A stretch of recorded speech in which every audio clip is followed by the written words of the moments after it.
Good morning, welcome to Wood County, Texas. Today I'm going to make a little video about the loading the 9mm for the CZ75 SP01 Shadow. This is the pistol. I've been really happy with this gun.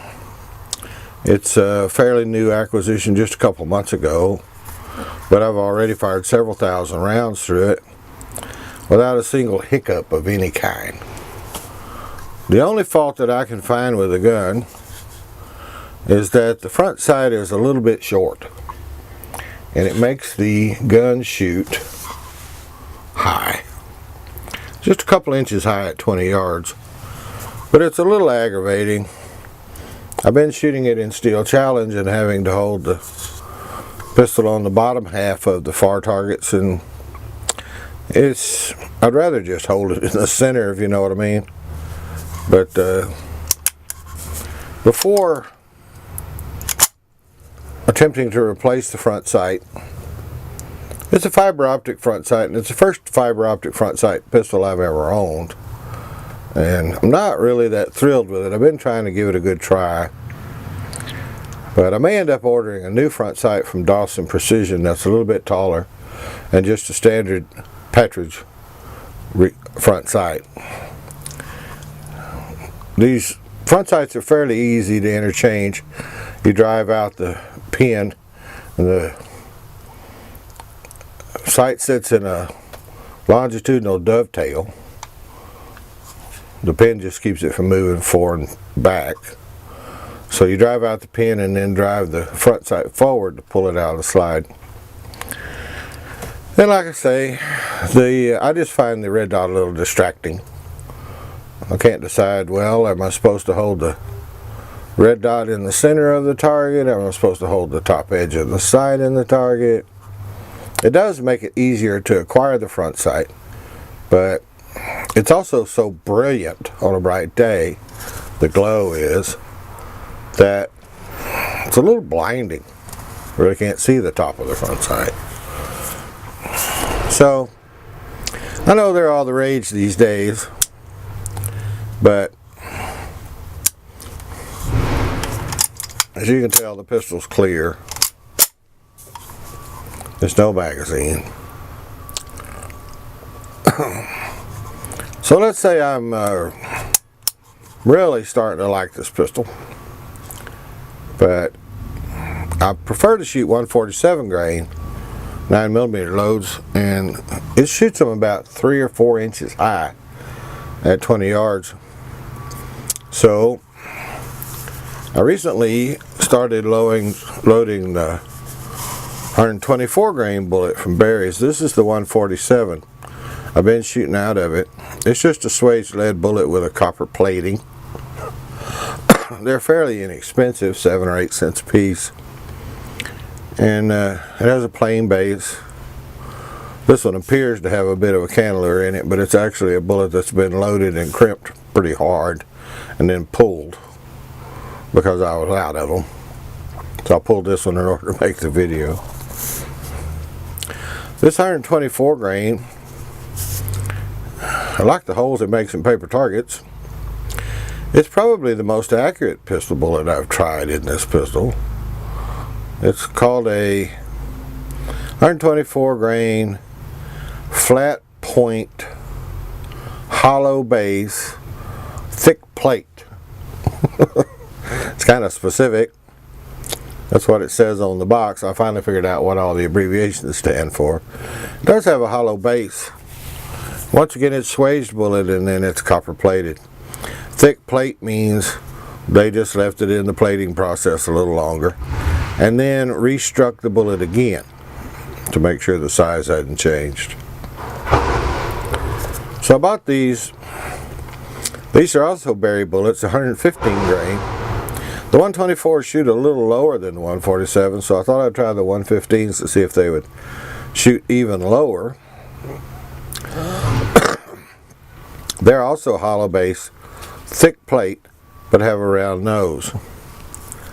Now, I've been loading both of these round nose bullets at 1.164 overall length. 1.169 being the maximum, but I find that if I load them at 1.169, they drag in the magazine just a little bit. The gun has no trouble whatsoever feeding them. I can't tell if it really likes them or not, because it refuses to jam or have any kind of malfunction with any kind of load I put in it. I've never had a single malfunction of any kind in a couple thousand rounds.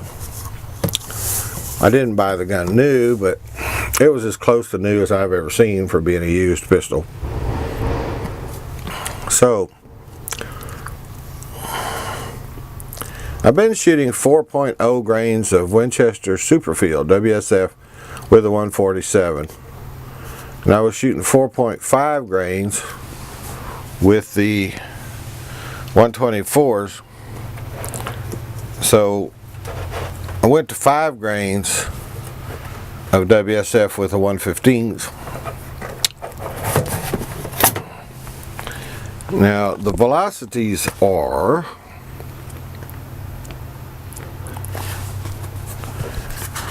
let's see.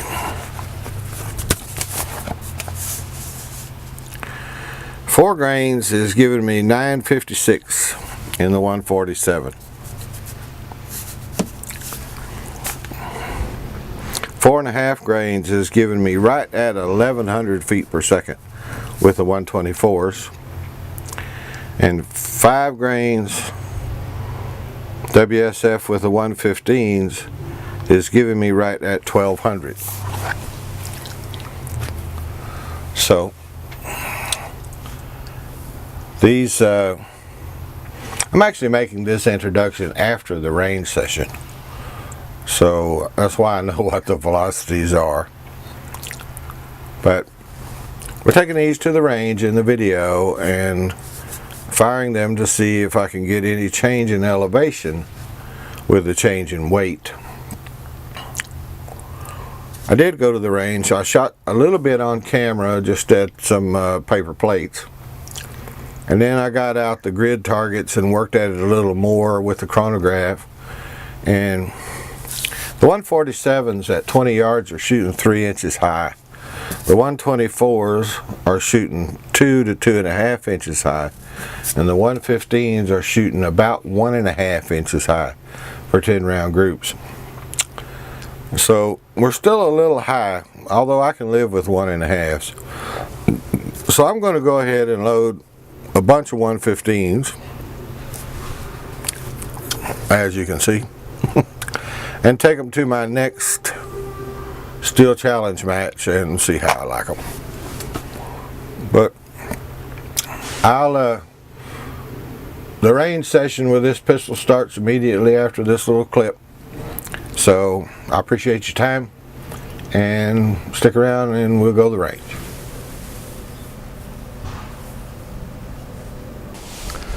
Well, welcome back to the range in Wood County, Texas. We have a beautiful day here. I'm going to try out these Barry's bullets. As you know, watch the introduction. We're going to start with a 147 grain. These are loaded with 4 grains of WSF. The speed is about 1,000 feet per second. I'll get the chronograph out later and make sure, but I've been shooting this bullet for a while, so I know pretty well what it's going to do. We're just going to put 5 rounds on the target, see how they do. The target's at 20 yards. This is a CZ75 SP01 Shadow. A little gun porn for you. We're going to see it where it shoots. The gun has a tendency to shoot high.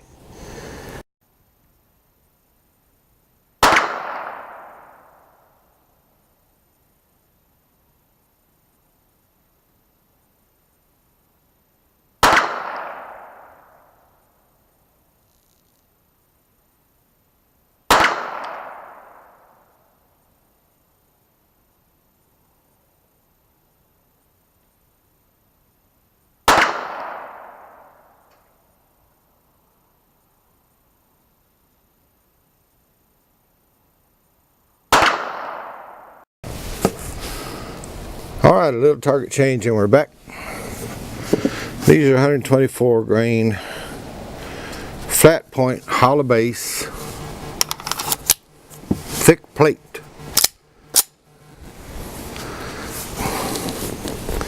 See if this lowers the point of aim any. These are loaded with 4.5 grains of WSF.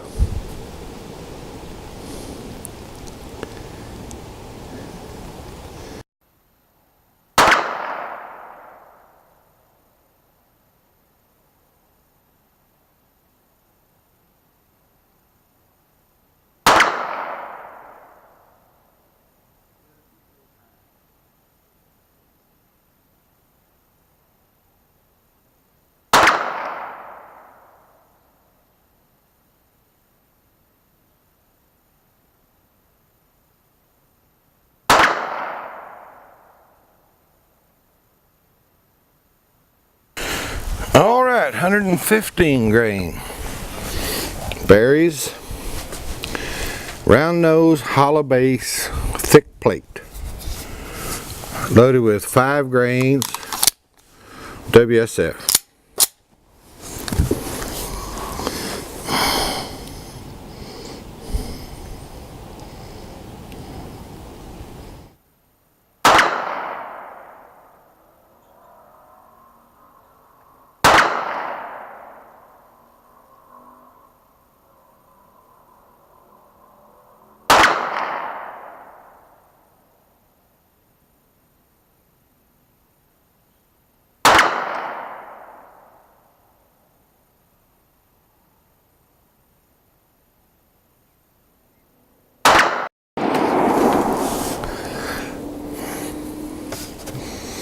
Well, I guess shooting high is just going to be the story with this gun.